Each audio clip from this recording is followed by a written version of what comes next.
Hello and welcome to the allotment tour of August 2018, first year on the allotment. So we'll kick off as usual with the rhubarb. It's looking good. That'll be cropped for a while. And the tayberry down the side there, just putting on its first year growth. Just going to come round.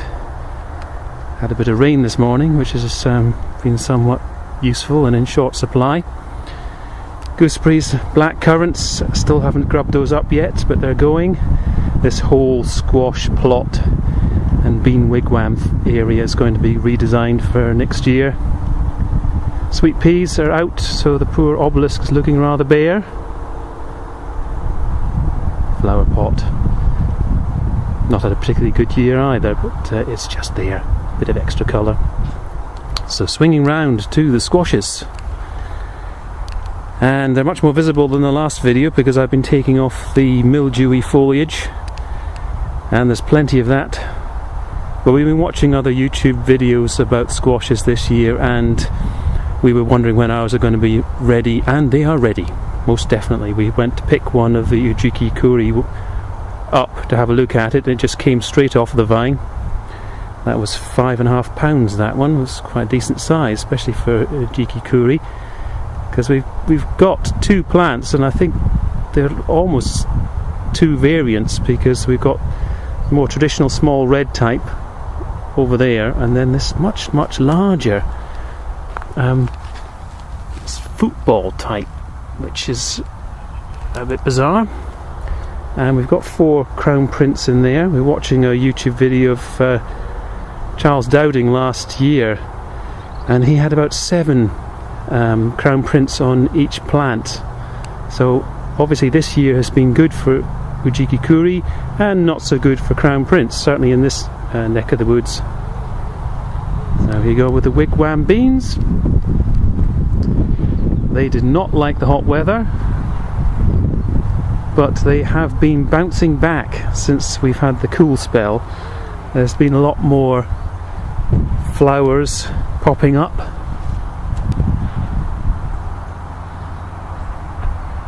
and we've been getting more beans, although some have definitely been suffering. That has been yellowing off, a bit of dying back too. I think it's always a bit deceptive with wigwams when you've got 8 plants going right up to a peak, because it's always going to look lush. Certainly lush a lot longer than if they're very individual. Here's the carrots, they're still doing nicely. Cropped a few more of those. Got to have carrot cake later. And parsnips are looking lovely. Haven't had any of those yet, waiting for Christmas really. Here we are with the leeks. We've had 3 bolters, but the rest seem to be hanging on okay. Nothing in there at the moment.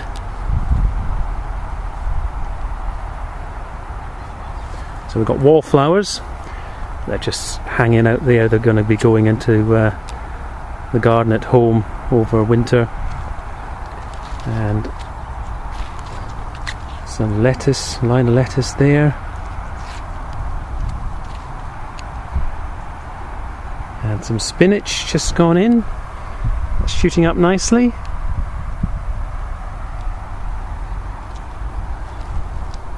Okay, so I put some 4 lines of radish in there. So they've got about 4 or 5 weeks of hopefully nice weather, nice-ish weather, to be able to come to something. Just tail end of the lettuce here, that one's bolting, and the rest have. We've just got really just that one left. And the mini melons, they have been exposed now, and we've got 12 of a decent size. And that one is a lot yellower than it was yesterday, which is a good sign. Orinoco beans, not been a good year, as I said, for the runners. These ones and the French ones have been really struggling.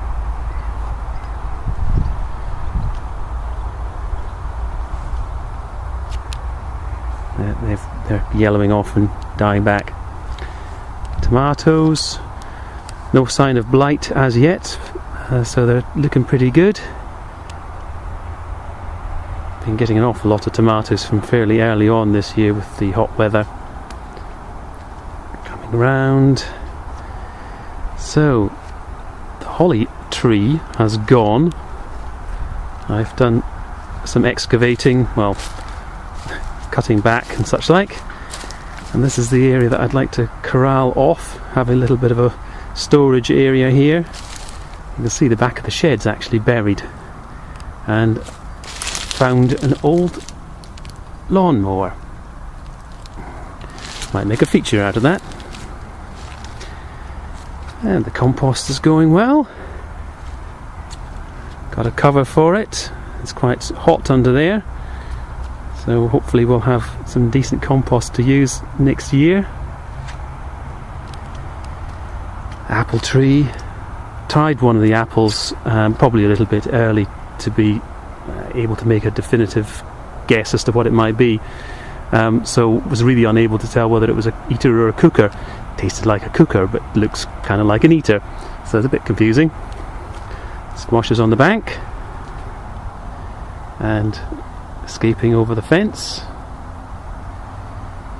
and they have been doing okay, although we've got 3 plants here and only 2 squashes, so actually they have been struggling. We've got 1 decent sized crown prince there, and there's another one hiding. I don't think I can even see it, sort of tucked away in there.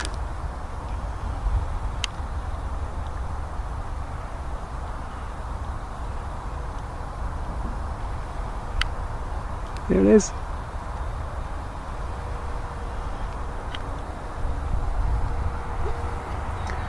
Okay, coming around. Strawberry bed. We've just been saving a few runners. We've had a few die off as well. Probably just fried up with the heat. Come around the sunflower bed with the orphan tomatoes and our lovely sunflowers gleaming away there. I don't think I'll be doing any sort of hashtag giant sunflower head things with Robotic Gardener and 3000%. I think they're not going to be terribly wide.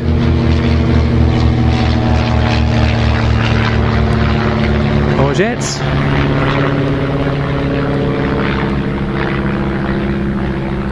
So they're covered in mildew but still cropping really, really well.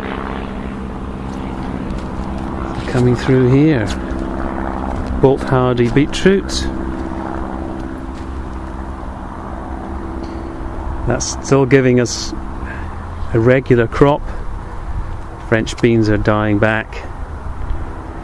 Hugel culture bed, or at least the one we were planning to be for next year, that is no longer going to be the case. Probably just going to use the wood for stag beetles. This is now going to be a control bed, as we're going to convert the whole of the site apart from this one over to the Steve Solomon method. We're going to use his COF mixture.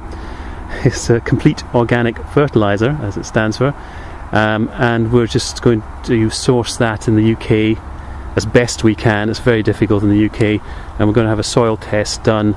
Again, you can't seem to find getting a complete one in the UK. If you talk about a soil test to anybody, they think just pH, but you know, we're wanting to have a breakdown of the minerals, and that seems pretty tricky. So blonde, yellow beetroot, pak choy going great. A couple of rows of chard, there's a few spare thrown over there, and some turnips. Turnips didn't germinate terribly well, so we've only got 5, but they'll be just worth having, just to give us a taste of it. Okay, the rosemary's hanging on in there with fierce competition from the cosmos, the crazy cosmos.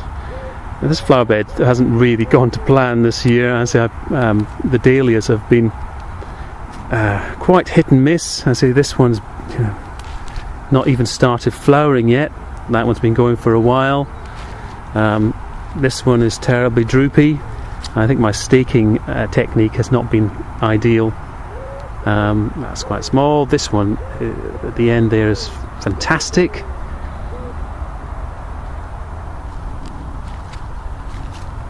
Okay, just swinging around here.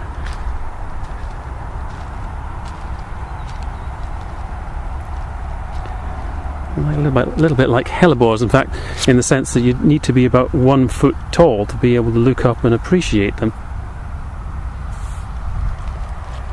There's a nice one there. And last but not least, Sarpomira in the pots. Just 6 left, and they haven't looked good for ages. They've just not been liking the weather, presumably. So a bit blighty almost, which you wouldn't expect from Sarpos, but the last pot gave us £5. I was rather hoping for a bit more than that, but well, first year, so I'm relatively pleased with it, I suppose. Right, walking backwards without trying to fall over, and there we are. Hope you've enjoyed the tour. Take care and happy gardening. Bye for now.